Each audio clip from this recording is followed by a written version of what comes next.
update lumalabas sa feed ko eh. Ang daming post ngayon.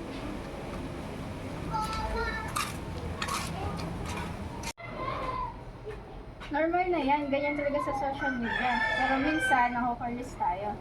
Totoo, kahit ako minsan, kung ano na lang masabi sa comment. Exactly. Kaya madalas nagkakaroon ng issue online eh. Kahit sa isang comment lang.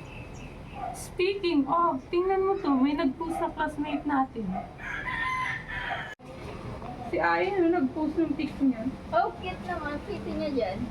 Cute! Eh, shaky pa nga yung camera niya.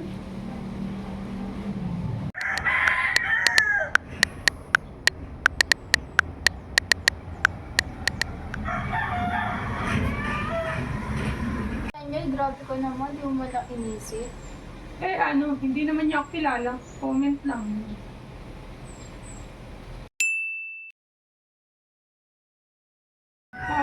Okay, medyo harsh yata yun.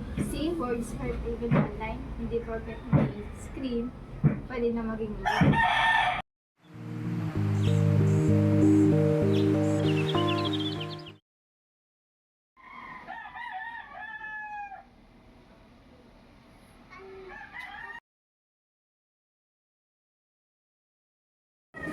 Oh, look Mia, nag-post ulit si Aya today.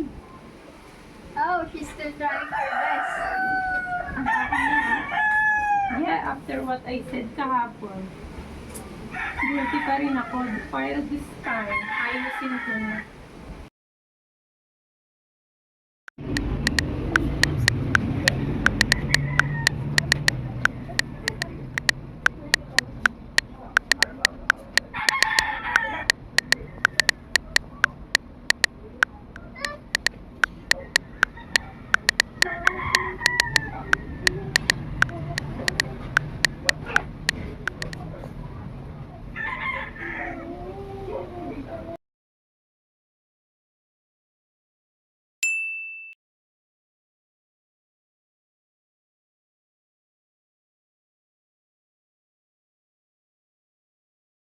Ayan, tama yan. Honest and kind.